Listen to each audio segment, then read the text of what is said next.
थी। मैं अपने गांव गई थी तो मेरी कुछ चाची बच्ची थी, उन्होंने मेरे ब्रेस्ट में हाथ डाल के चेक किया था कि ये असली है कि नकली है। मेरी माँ ने तो हिजरा पैदा किया था। मेरी माँ ने हिजरा पैदा किया था, उसको तो बहुत सुनना पड़ता था, उसे आज भी सुनना पड़ता है। आज भी हमारे समाज में रेप करना, मर्डर करना, गुंडागर्दी करना आसान है, लेकिन किन्नर होना आसान नहीं है। वो कोई हिजरा बनता नहीं है, कोई बनता नहीं है। चावल डालने के कोई बना देता है कुकर में डाल के। हर एक इंसान जो कहते हैं कि सब कुछ बायोलॉजिकल होती हैं और भगवान की मर्जी से होती हैं। मैं घर जाती थी तो पूरा गांव का लोग चढ़ता था गांव पे छत पे देखने, अरे वो हिजरा छत पे चढ़ा, चलो देखते कैसा है। अरे वो तो लड़का था, वो तो लड़की, वो तो हिजरा बन गया, तो उसके छाती होंगे नहीं होंगे, उसके पैंट में क्या होगा, उसके सलवार में क्या होगा। ऐसी मानसिकता वाली समाज में रही हूँ और मैं अभी भी ऐसी चीज़ों का सामना करती हूँ। वही ऐसे लोग होते हैं जब पैदा होते, जहाँ बेटियाँ पैदा होती हैं तो भी मिठाइयाँ वो होती हैं, अरे बधाई हो आपके घर में लक्ष्मी आई हैं। और बहुत लोग कहते हैं अरे आपके घर में बेटियाँ हुई हैं, बेटियाँ पालने की औकात सब बाप की नहीं होती, आप तो राजा हैं, आपके घर में बेटियाँ हुई हैं। बेटी होते अरे नाम रोशन करेगा, खानदान का नाम रोशन करेगा। बट जहाँ पे किन्नरी हो जाती हैं वहाँ पे मातम मच जाता है। नहीं, पापा को भी उतना कोई दिक्कत नहीं था, बट वही पापा जब बाहर जाते थे तो घर पे आकर वो रिएक्ट करते थे, क्योंकि बाहर उनको लोग चिढ़ा देता था, उनको बोलता था अरे तुम्हारे बेटा का तो बाल बड़ा है, वो लड़का है कि लड़की है पहचान में नहीं आता। अरे भाई हम लड़का हैं लड़की हैं, पहले इंसान है, आप इस पर बात क्यों नहीं करना चाहती। तो अरे तुम्हारा बेटा किन्नर बन गया क्या, तुम्हारा बेटा हिजरा है। नमस्कार, आप देख रहे हैं इम्पैक्ट लाइव। मैं हूं आपके साथ करुणा तिवारी। हमारा समाज मनुष्य समाज कहलाता है। मनुष्य जो होता है वो एक सामाजिक प्राणी होता है, लेकिन ये हमारा ही समाज कई वर्गों में बंट गया है। आज से ही नहीं, पौराणिक समय से ही किन्नर समाज की बात कर रहे हैं, जहां पर हमारा जो समाज है कभी अपनाया ही नहीं इन्हें कभी वो सुख और वो सम्मान नहीं दिया। हमारे घर में जब एक बेटा होता है तो ढोल मंजीरों की आवाज़ सुनाई देती है, एक बेटी होती है तो वहाँ पे उसके पैर में अलता लगाकर घर में समृद्धि की, तरक्की की भावना से उसे लाया जाता है। गृह लक्ष्मी कहा जाता है। किसी के घर की वो बेटी होती है, किसी घर की बहू होती है। जब बेटा होता है तो ढोलक मंजीर तो सुनाई ही देती है, साथ में मिठाइयाँ भी बंटती है। लेकिन अगर उसी घर में एक किन्नर पैदा होता है तो सवाल खड़ा हो जाता है, मर्द पे नहीं औरत पे। ऐसा क्या होता है, क्यों होता है? क्या हमारा समाज इतनी निर्मम तरीके से हम ही औरतों पे सवाल खड़ा करने में उन्हें संकोच नहीं आती? तमाम तरह की सवालें हैं, बातचीत करेंगे। हमारे साथ मौजूद हैं इस वक्त बिहार की पहली किन्नर महामंडलेश्वर। बहुत बहुत स्वागत है अद्विका जी। बहुत बहुत नमस्कार आपके सभी दर्शकों को, मेरा नमस्कार, नमो नारायण। जैसा कि आपने बताया कि मैं बिहार की प्रथम किन्नर महामंडलेश्वर हूँ और जी अद्विका जी, ये उपाधि आपको कब और किसने दिया? ये उपाधि मुझे 13 जनवरी को जो विश्व की प्रथम किन्नर जगत गुरु माँ हिमांगी सखी जी हैं, उनके द्वारा वैष्णव किन्नर अखाड़े से मुझे दिया गया पदवी। अच्छा अद्विका जी, आप एक किन्नर हैं, समाज में रहना बहुत मुश्किल होता है। एक मतलब औरत होने के नाते हमें कहा जाता है कि लड़की होना बहुत मुश्किल है। तो आज मैं आपसे जानना चाहूँगी कि किन्नर होना कितना मुश्किल है? बहुत ही मुश्किल है। मैं कहूँ तो मानवाधिकार का हनन होता है। जहाँ हम रेप की बात करते हैं वहाँ रोज़ रेप होता है। जहाँ मर्डर की बात करते हैं, जहाँ कानूनी व्यवस्था की बात करते हैं, ऐसी कोई व्यवस्थाएं हमारे लिए नहीं होती हैं, और होती भी हैं तो सिर्फ कागज़ों पे होती है, ग्राउंड पे कुछ भी नहीं होती हैं। तो हम वो लोग हैं, हम वो व्यक्ति हैं जो 2014 तक अपनी पहचान के लिए भटक रहे थे। आप इस बात से अंदाज़ा लगा सकते हैं कि 2014 तक हमें भारत का नागरिक नहीं माना गया था और हमारी कोई गिनती भी नहीं थी। तो 14 में हमारी गिनती हुई, हमें ट्रांसजेंडर व्यक्ति की कॉलम बनाई गई, हमें मान्यता दी गई, हमें 14 में भारत के नागरिक स्वीकार की गई। ये बहुत बड़ी बात है कि 14 में हमें स्वीकार्यता मिली कि हम नागरिक, हम भी भारत के हैं, जबकि मैं इसी समाज के, इसी परिवार की हूँ। मेरा एक सवाल ये है कि जब आपके घर में आप थी माँ पापा किसी से बात होती है अभी उनके लिए, क्योंकि माँ तो माँ होती है ना, तो क्या भाव? निश्चित तौर पे मेरी माँ ने या मेरे परिवार ने मुझे हमेशा सपोर्ट किया। और जहाँ तक मैं माँ की बात करूँ तो माँ से मेरी बातें होती हैं, आज भी वो मुझे फ़ोन करती हैं, मैं करती हूँ उनसे बात। दिक्कतें ये हैं कि ना समाज में अगर कोई माँ या कोई पिता को एक्सेप्ट भी करना चाहता है ना, तो ये जो सामाजिक ताना है इसके कारण वो नहीं कर पाते। कहीं ना कहीं हम बहुत सारी बातें करते हैं, बट अगर कोई हमारे समाज में, आस पड़ोस में, हमारे रिश्तेदार में कोई बच्चा फेमिनाइन चाइल्ड है या वो अपने आप को ट्रांसजेंडर या गे या लेस्बियन ऐसा कुछ भी डिक्लेयर करती हैं, तो आज भी हम उसको बहुत डिस्क्रिमिनेट करते हैं। लेकिन एक सोचने वाली बात है कि आज जहाँ हम 2025 में जी रहे हैं, आज भी हम बड़ी बड़ी मॉडर्न साइंस की बात करते हैं, मॉडर्न टेक्नोलॉजी की बात करते हैं, बड़ी बड़ी इमारतें बना रहे हैं, कॉर्पोरेट सेक्टर की, एमएनसीज की बात कर रहे हैं, नई भारत की संरचना की बात कर रहे हैं। वहाँ भी आज अगर लैंगिकता बेस्ड डिस्क्रिमिनेशन होता है तो हम कहाँ स्टैंड कर रहे हैं अपने आप को? ये क्वेश्चन मेरा समाज से है कि अगर अभी भी हम यौनिकता पे बात करते हैं और अगर हम जेंडर बेस्ड डिस्क्रिमिनेशन करते हैं तो हम कहाँ हैं? हम कहाँ हैं?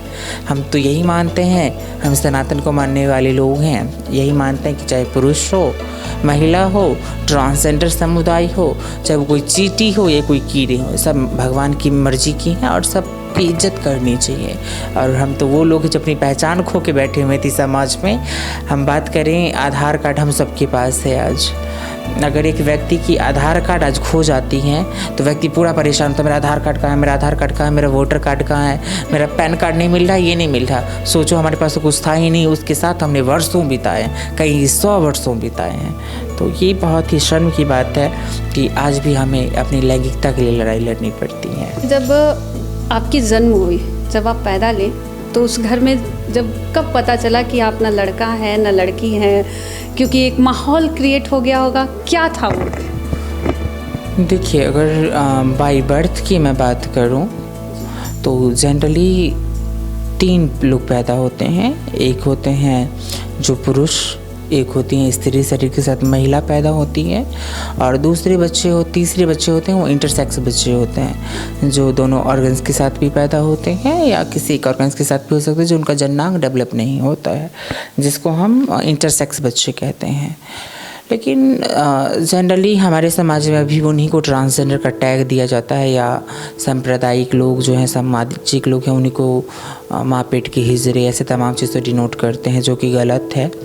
तो वही ऐसे लोग होते हैं जब पैदा होते, जहाँ बेटियाँ पैदा होती हैं तो फिर मिठाइयाँ वो होती हैं, अरे बधाई हो आपके घर में लक्ष्मी आई हैं। और बहुत लोग कहते हैं अरे आपके घर में बेटियाँ हुई हैं, बेटियाँ पालने की औकात सब बाप की नहीं होती, आप तो राजा हैं, आपके घर में बेटियाँ हुई हैं। बेटी हो तुम्हारे नाम रोशन करेगा, खानदान का नाम रोशन करेगा। बट जहाँ पे किन्नरी हो जाती है वहाँ पे मातम मच जाता है।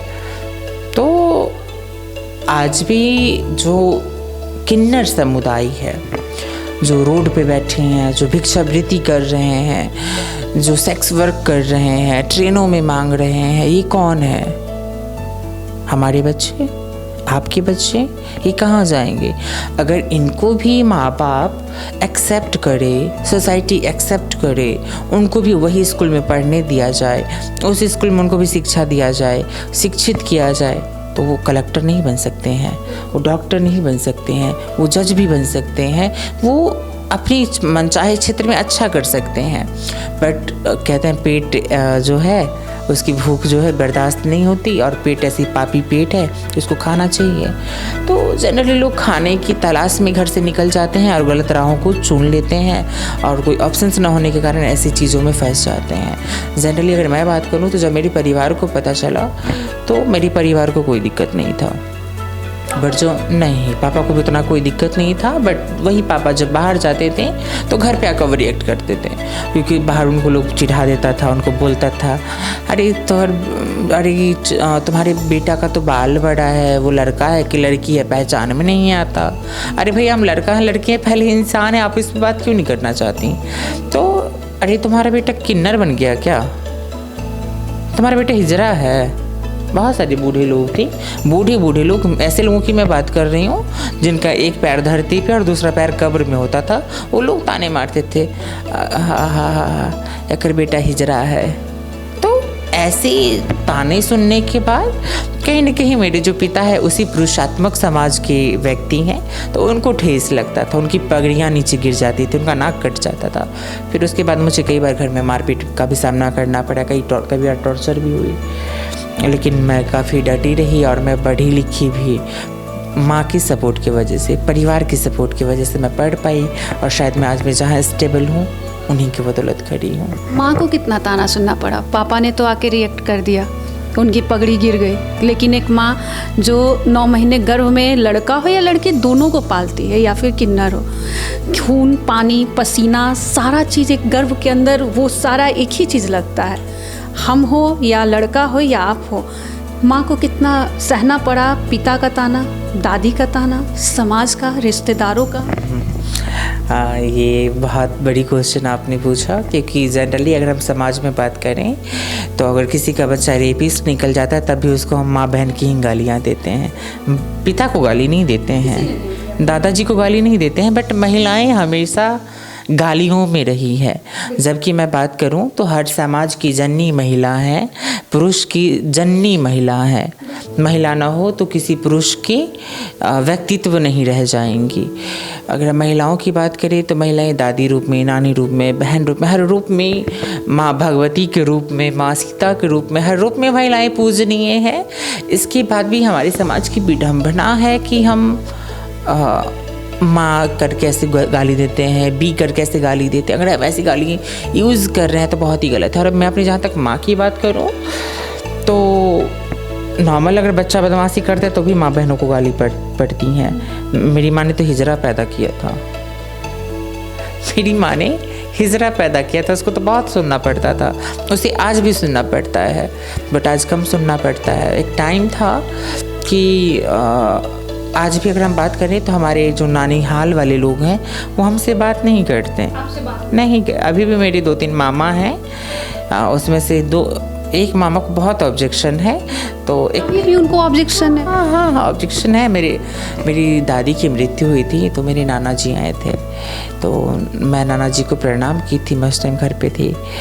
तो नाना जी हमको बहुत रूड टाइप से ट्रीट किए, बोलते कि तुमने नाक कटा दिया। हम बोले क्या नाक कटा दिया? बोल तो कहते तुम किसी का बलात्कार कर देते, तुम मर्डर कर देते, तुम लूट लेते, तुम गुंडागर्दी कर लेते, हम उसको ढक देते, हम देख लेते, तुमने तो नाक कटा दिया। तो आज भी हमारे समाज में रेप करना, मर्डर करना, गुंडागर्दी करना आसान है, लेकिन किन्नर होना आसान नहीं है। तो कहीं ना कहीं मेरी माँ टॉर्चर, आज भी मेरी माँ की जो 2-3 भौजाइयाँ हैं वो नहीं टोकती हैं उनको, वो भी मायके नहीं जाना चाहती, नहीं जाती हैं। वो मेरी माँ की माँ जिंदा है, इसलिए साल 2-3 साल पे एक बार एक दिन के लिए चली जाती हैं, क्योंकि उनकी भी माँ है। हाँ, तो वो भी नहीं जाना चाहती। तो उनका मेरे चक्कर में तो सब कुछ छूट गया, रिश्तेदार भी छूट गए, अपने मायका भी छूट गया और सब कुछ छूट गया। में तो ताना ही ताना है, ताना है। जनरली लोग पीठ पीछे बात करें, मुंह पे तो अब नहीं करते हैं, लेकिन पीठ पीछे ज़रूर बात करते हैं। अरे इन्हीं का बच्चा हिजरा है, अरे इसी का बच्चा हिजरा है। मुझे याद है जब मैं अभी कभी पहले घर पे जाती, अब तो बहुत टाइम से मैं घर नहीं जा रही हूँ, छोड़ दी हूँ, बट मैं घर जाती थी तो पूरा गाँव का लोग चढ़ता था गाँव पे छत पे देखने, अरे वो हिजरा छत पे चढ़ा है, चलो देखते कैसा है। अरे वो तो लड़का था, वो तो लड़की, वो तो हिजरा बन गया, तो उसके छाती होंगे नहीं होंगे, उसके पैंट में क्या होगा, उसके सलवार में क्या होगा। ऐसी मानसिकता वाली समाज में रही हूँ और मैं अभी भी ऐसी चीज़ों का सामना करती हूँ। बट सब लोगों को जानने में ये इंटरेस्ट है कि मतलब सलवार में क्या है, टी शर्ट के अंदर क्या है। मतलब कितना बड़ा सवाल है कि एक औरत जात पे भी ये सवाल बेसिकली कोई नहीं उठाता कि आपका है रेप कर देना, तुम कर देते तुम अच्छा होता, लेकिन तुम ये क्यों किए। मुझे याद है कि जब मैं लॉन्ग टाइम के बाद मैं दिल्ली में पढ़ती थी, मैं अपने गांव गई थी, तो मेरी कुछ चाची वची थी, उन्होंने मेरे ब्रेस्ट में हाथ डाल के चेक किया था कि ये असली है कि नकली है। तो हाँ, सही में वही वीडियो देखेंगे, मैं स्पेशली उनको ये वीडियो फॉरवर्ड करूँगी। चाची ने ऐसा किया? हाँ, मेरी पड़ोस की चाची थी, उन्होंने मेरी जन्नांग में हाथ लगा के चेक किया कि क्या है। मैं तो देखी थी कि तुम बच्चा थे तो कुछ और था, अब कैसे हट गया। तो जहाँ पे हम औरतों की बात करते हैं, मुझे औरतों ने भी कम हैरेस नहीं किया है। मतलब कह सकते हैं कि जो हमारे समाज में कहा जाता है कि औरतें औरतों की दुश्मन होती है, तो ये वाकई में ये सेट, यही बात बोलूँ तो बहुत सारी औरतों को बुरा लग जाएगा कि नहीं आप ऐसा नहीं बोल सकते, औरतें औरतों की दुश्मन नहीं होती हैं। तो मुझे ये सुन के मुझे बहुत लिटरली दिल से बुरा लग रहा है कि ये वीडियो स्पेशली उनको भेजूंगी, स्पेशली मैं वीडियो की लिंक उनको फॉरवर्ड करूंगी। उन्होंने मुझे, मेरे चाचा ताऊ, मेरे दादाजी की तबीयत ख़राब थी, मैं गांव गई थी उस टाइम, सारे लोग घर में बैठे थे, वो आई और उन्होंने पहले गेट से एंट्री करते मेरे उन्होंने ब्रेस्ट में हाथ डाला कि क्या है, रिया डाले हो। तो जहाँ पे अगर आपका क्या रिएक्शन था? हाँ, मतलब मैं बस उनको यही बोली थी, मैं काफ़ी चाचा वाचा भी वहाँ पे थे, तो मैं नर्वस थी और मेरे साथ आज तक ऐसा कुछ हुआ नहीं था, तो मैं काफ़ी नर्वस थी। तो मैं उनसे एक ही बात बोली, मुझे भी नहीं पता चाची आप क्या हैं, तो आप मेरा चेक करेंगे तो मैं आपका भी चेक करूँगी। तो उन्होंने पूरे गाँव में ढिंडोरा पीट दिया, अरे वही जरबाना है, बहुत बदतमीज़ है। मतलब अगर सवालों का जवाब दे दो तो आप बदतमीज़ हैं? मैं बदतमीज़ हूँ। तो ऐसी चीज़ों को, बदतमीज़ नहीं है जो किसी के कपड़े में आप हाथ डाल रहे हो? बिल्कुल, और वो भी काफ़ी बड़ी थी, मेरी चाची थी। मेरी तो 26 है, तो उनकी 45 से कम क्या ही होंगी। आपकी उस वक्त क्या उम्र? बहुत ज़्यादा टाइम की बात नहीं है, वही 23 साल मेरी उम्र होगी, 23-22, मतलब 23-24 के बीच की उम्र थी। मैं बहुत छोटी भी नहीं थी, उन्होंने चेक करने के बाद उससे हाथ लगा दिया, उस टाइम मैं बड़ी थी। तो ऐसी चीज़ें समाज में होती हैं। मैं कई बार माँ को कहती थी, माँ को बहुत लोग ताना देता था, बहुत लोग उठपटांग बोलता था, अरे इसकी माँ ने सही गाइडेंस नहीं की इसलिए बहक गया, हिजरा बन गया, ये हो गया। वो कोई हिजरा बनता नहीं है, कोई बनता नहीं है। चावल दाल नहीं है कि कोई बना देता है कुकर में डाल के। हर एक इंसान, जो कहते हैं कि सब कुछ बायोलॉजिकल होती हैं और भगवान की मर्जी से होती हैं, उसकी बिना मर्जी का पत्ता नहीं हिलता। मैं कैसे हो गई? जो मैं हूँ, मैं मानव हूँ। एटलीस्ट मैंने किसी की बलात्कार नहीं की है, मैंने किसी का ज़िंदगी ख़राब नहीं किया है। जो भी मैं की हूँ अपने शरीर के साथ की हूँ और मैं अपनी पहचान के लिए की हूँ। जो मैं थी, मैं पैदा एक पुरुष शरीर के साथ हुई थी, मैं पैदा एक पुरुष शरीर के साथ हुई थी, लेकिन जो मेरी सोच थी, जो मेरी सोल थी, जो मेरी आत्मा थी, वो एक औरत की थी। कहें तो जो मेरी औरत की आत्मा थी वो एक पुरुष के शरीर में कैद थी। और मैंने इसके लिए भी संघर्ष, काफ़ी लंबी संघर्ष की। कोई भी गवर्नमेंट्स के प्रोजेक्ट्स नहीं थे, कोई फंड्स नहीं थे कि हमारी मेडिकल ट्रीटमेंट्स करा के जो हमारी दिल है, जो हमारी आत्मा है, उससे हमारी शरीर का मिलान कर दे। हमने क्या किया? हमने कुछ नहीं किया। जो हमारी आत्मा थी, जो हमारा मन था, जो हमारा दिलो दिमाग था, हमने उसे शरीर को बस मैच किया, क्योंकि मेरा आत्मा अलग था और मेरी शरीर अलग थी। शायद भगवान को वही मंजूर था। इसमें इनकी तो कोई गलती नहीं है, आप भी देख रहे हैं। मैं चाहूँगी कि आप सभी भी कमेंट करें कि इतना आसान नहीं है किन्नर होना। मैं आज यही जानने आई हूँ कि महामंडलेश्वर तक का सफ़र आसान नहीं है इनके लिए।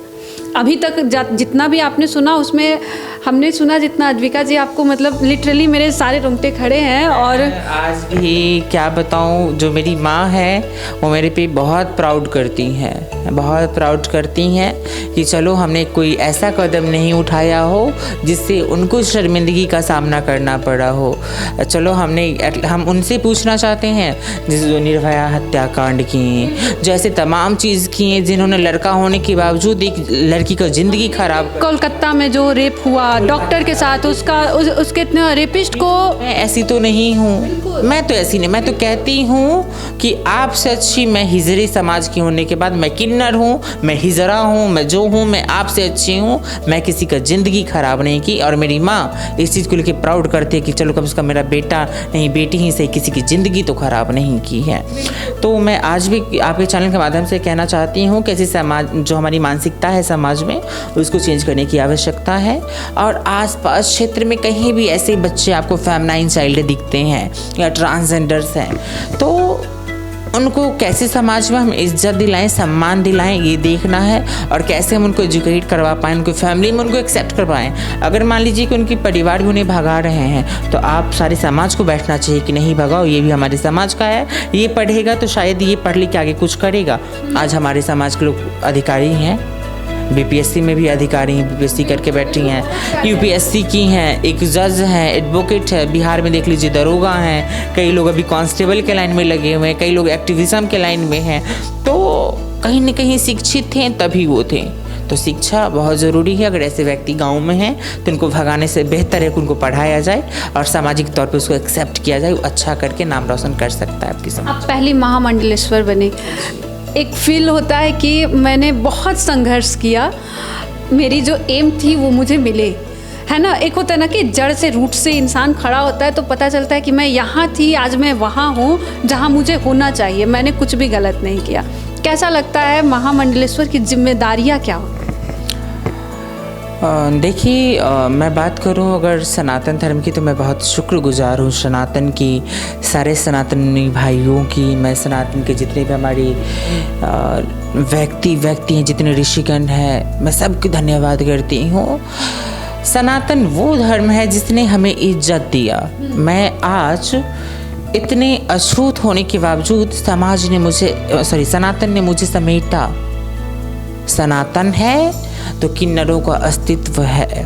पौराणिक समय से अगर सनातन है तो किन्नरों को भीख मिल रही है, सनातन है तो किन्नर जी पा रहे हैं, सनातन है तो लोग आज हमारे पैर छू के आशीर्वाद भी लेते हैं। ये भी एक सनातन का ही पार्ट है, रामायण का ही पार्ट है। सब सनातन धर्म ग्रंथों से जुड़ी हुई चीज़ें हैं। और मैं बहुत अपने आप को गौरवान्वित महसूस करती हूँ कि मैं इस सनातन की हूँ, इस सनातनी समाज की हूँ, हिंदुत्ववादी हूँ। और मुझे महामंडलेश्वर बनाने का मौका मिला, मैं बनी। मेरी काफ़ी सौभाग्य की बात थी कि मैं उस सनातन के लिए काम करूँ जिसने मुझे पहचान दिया, मैं उस सनातन के लिए काम करूं जिसने मुझे इज्जत दी, मैं उस सनातन के लिए झंडा फहराऊं जिसने मुझे सम्मान दिया। तो मेरे लिए बहुत बड़ी चीज़ है सनातन का प्रचार प्रसार। निश्चित तौर पे जब तक मेरे शरीर में लेहू है, जब तक मैं जीवित हूँ, अंतिम सांस तक मैं सनातन का प्रचार पूरे बिहार के साथ संपूर्ण भारत और विश्व में भी करूँगी। सनातन सर्वोपरि है। हमने सुना आपने संन्यास ले लिया, संन्यास का क्या है कि मतलब पारिवारिक संन्यास, क्या किन्नरों में भी संन्यास होता है? देखिए, अगर हम किन्नरों के संन्यास की बात करें तो वो तो पैदा ही होते संन्यास लेके हैं। अगर हम बात करें संन्यास की, तो किन्नरों तो शुरू से ही संन्यास का ही पालन करते हैं। कभी 1 घंटा के लिए घर गए, तो कभी रात को छुप के घर गए, तो कभी मतलब ट्रांसजेंडर होने के बाद शर्ट पहन के बाल छुपा के घर गए। तो संन्यास, हम तो शुरू पैदाइशी ही संन्यास वाले लोग हैं, पैदा होते ही हमने संन्यास को फॉलो किया। और निश्चित तौर पर संन्यास हर एक व्यक्ति को एक जो उम्र का पड़ाव होता है वहाँ लेना पड़ता है। चाहे आप सामाजिक तौर पर संन्यास लें, चाहे आप पारिवारिक तौर पे संन्यास लें। हमारे गरुड़ पुराण में भी कहा गया है कि अगर व्यक्ति अंतिम सांस के समय भी अगर अपने आप को संन्यास धारण करने की घोषणा करता है, मन इच्छा, बोलना भी नहीं, इच्छा में सोच लेता है, तो उससे संन्यास नाम से मुक्ति मिल जाती है, नारायण नाम से मुक्ति मिल जाती है। जी, गरुड़ पुराण में एक अध्याय है जिसमें वर्णित किया गया है कि हर एक व्यक्ति को संन्यास धारण करना चाहिए। और उम्र का एक पड़ाव होता है, या आप अंतिम क्षण में भी आप ये कहते हैं, हे नारायण, मैं अपने आप को सन्यासी मानती हूँ या मानता हूँ, मैं सन्यास का पालन करना चाहता हूँ, तो भी आप पारिवारिक सन्यास को फॉलो करते भी आप सन्यासी हैं।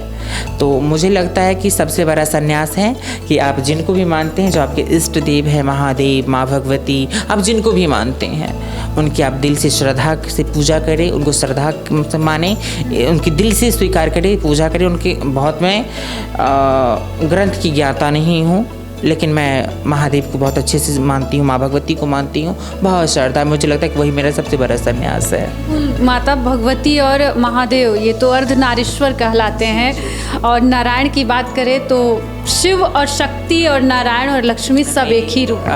मैं एक सोशल एक्टिविस्ट भी हूँ, तो इसके नाते जो मेरा लेटर पैड है उस पर मैं ऊपर लिखी हूँ ओम नमो नारायण, नर सेवा ही नारायण सेवा है। और नारायण कहते हैं मैं हर एक व्यक्ति में निवास करता हूँ, चाहे वो जो भी प्राणी हो। तो मैं इसलिए समाज सेवा भी करती हूँ कि मेरा असली सेवा वही है, मेरा सब संन्यास वही है। बुरा लगता है जब कोई किन्नर, छक्का और हिजड़ा कह के बोलता है, तो अंदर से एक लगता है कि ये वर्ड क्यों, जब हमारा समाज क्यों हमें ऐसे देखता है। लगता था बट अब नहीं लगता, हो गई है, आदत हो गई है, थोड़ी निडर हो गई हूँ। शायद अब इन सब बातों से मेरे पे फ़र्क भी नहीं पड़ता कि कोई अगर तुच्छ वाणी यूज़ भी करता है तो मुझे सच में फ़र्क नहीं पड़ता। और कोई मुझे हिजरा भी कहता तो मैं देख के चल देती हूँ, कोई बात नहीं। तो लोगों को हमने इतना सुना है ना कि अब फ़र्क सच में नहीं फ़र्क पड़ता। लेकिन जो शिक्षित व्यक्ति हैं उन्होंने संबोधन हमेशा अच्छे से किया है। तो 4 लोग अच्छे, 4 लोग बुरे हर जगह हैं। अगर मैं उनके पीछे लगती रहूँ, लड़ती रहूँ, तो शायद मेरी भी गरिमा नहीं रह जाएगी, और वो जो हैं वो तो हैं ही। तो इसलिए मुझे नहीं फ़र्क पड़ता। अब लोग मुझे हिजरा कहे, लड़की कहे, लड़का कहे, तुम जो कह दो वही, मैं मानव हूँ ना, ठीक है। ऐसा लगता है कि समाज की कभी सोच बदलेगी आपके समाज के प्रति? मानव समाज की बात कर रहे हैं कि क्या मानव समाज की सोच बदलेगी किन्नर समाज? देखिए, जहाँ हम 100 साल पहले थे, आज उसमें बदलाव तो ज़रूर आई हैं। अगर आज हम साथ में बैठ के बात कर रही हैं तो आप भी एक समाज की ही अंग हैं और मैं भी इसी समाज की अंग हूँ। तो कहीं ना कहीं सामाजिक स्वीकार्यता बढ़ी है ना, हर क्षेत्र में बढ़ी है। गवर्नमेंट भी अच्छा काम कर रही है। और यूथ की बात करें, जनरली मैं यूथ की बात करती हूँ, तो यूथ काफ़ी जेंडर इक्वलिटी को लेके अग्रसर है और उनमें वो इतने भेदभाव नहीं करते हैं। तो अभी तो मुझे लगता है कि बहुत कम हो गई हैं भेदभाव। और जो अभी हमारी उम्र है, जो 10, 15, 20 साल वाले लोग हैं, जब एक अगली उम्र के पड़ाव पे पहुँचेंगे तो वहाँ तक हमारा 50-50 का आंकड़ा हो जाएगा कि वहाँ तक 50-50 डिस्क्रिमिनेशन ख़त्म हो जाएंगे। बट बहुत कम हुई हैं, बहुत परिवर्तन हुई हैं, और ऐसे ही रहीं तो जल्दी बहुत कुछ चेंजेस मिल जाएंगे। तब ये जो दरोगा बनी है, जज बनी है, एक डीएम बनी है, एडवोकेट बनी है, तो ये भी तो परिवर्तन का ही रिजल्ट है ना। तो कहीं ना कहीं समाज भी आगे बढ़ के आया है, सरकार भी आगे बढ़ के आई हैं, उसी का रिजल्ट है कि वो सम्मानित पद पे बैठे हुए हैं।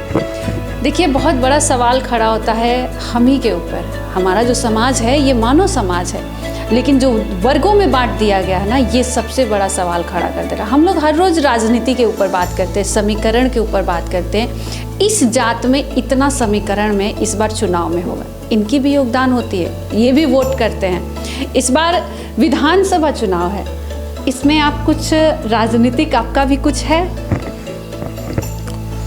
देखिए, मैं तो बात करूँ तो धर्मगुरु के तौर पे ही हूँ बिहार से। और जो व्यक्ति बिहार के डेवलपमेंट में योगदान दे, जो सिर्फ बातें ना करे, सच में योगदान दे, जो हम बिहारियों की टैग मिली, यार बिहारी है, गरीब है, गंदे से रहता है, रोज़गार नहीं है, तो ऐसे क्षेत्र में जो लोग काम करते हैं अब उनको भी मौका देना चाहिए। और थोड़ी से हमें भी बदलाव की आवश्यकता है, क्योंकि हम ऐसे बहुत अच्छे होते हैं, बट जब हमें पॉलिटिक्स की और इलेक्शन के टाइम आती है तो फिर हम जातिवाद करते हैं। हमें जातिवाद नहीं करना है। हमारे लिए कौन हमारा भला करेगा, कौन बातें नहीं करके काम करेगा, हमें उस पर ध्यान देना है। सब पार्टी अच्छी हैं, सभी लोग अच्छे हैं। आप अपना मतदान उसी को दीजिए, आपके बच्चों की भलाई करे, उसके रोज़गार और शिक्षा के क्षेत्र में काम करे। मैं तो कहती हूँ कि बिहार की जितनी जनता है, पब्लिक है, वो मांग करे हमें रोड और बड़े बड़े पुल ब्रिज नहीं चाहिए, आप एजुकेशन फ्री कर दीजिए। सारा जो एजुकेशन है वो फ्री कर दीजिए, ताकि बच्चे पढ़ के अपना घर वो खुद से निर्माण कर लेंगे। तो यहाँ हम एजुकेशन पे 18% टैक्स लगा रहे हैं, तो कॉपी किताब पे टैक्स लगा रहे हैं, फिर हम बात करते हैं कि हम बच्चों को पढ़ा रहे हैं। कोई मतलब नहीं है। जो भी सरकार हो, अपनी आवाज़ को रखनी चाहिए कि हमारे एजुकेशन सिस्टम कैसे स्ट्रांग हो, मेडिकल स्ट्रांग हो, और ये 2 चीज़ें सही होनी चाहिए किसी भी राज्य की। तो इस पर अब जनता जनार्दन है, अपने डिसीजन खुद ले सकते हैं, स्वतंत्र है। देखिए, इनकी कहानी तो मैं सुन के मेरी लिटरली मेरे हाथों में जितने भी रोंगटे हैं बॉडी में वो सारे खड़े हो गए, क्योंकि अजीब लगता है ना सुन के कि कोई आता है अचानक से और आपके कपड़ों के अंदर हाथ डाल दे कि क्या है, कोई कमेंट करे, अच्छा नहीं लगता सुनकर। एक औरत होने के नाते जब हम भी समाज में चलते हैं तो हमें जब छेड़ा जाता है तब भी हम लोग यही कहते हैं कि कैसा संस्कार है। लेकिन आज सवाल हम ही लोग के ऊपर खड़ा हो रहा है कि घर से ही संस्कार मिलते हैं। अगर हमारे घरों में किन्नर पैदे हों तो उन्हें ये ना कहा जाए कि कहाँ से आ गए, कैसे आ गए। प्रकृति का दिया हुआ चीज़ है, किसी के हाथ में नहीं है। ये थी अद्विका शकी की कहानी। इनकी कहानी पे आपका क्या सोच है? अपनी राय जरूर कमेंट में दें, क्योंकि हमें आपके इंतज़ार है कि आप क्या सोचते हैं। सहयोगी राहुल के साथ मैं करुणा तिवारी, पटना।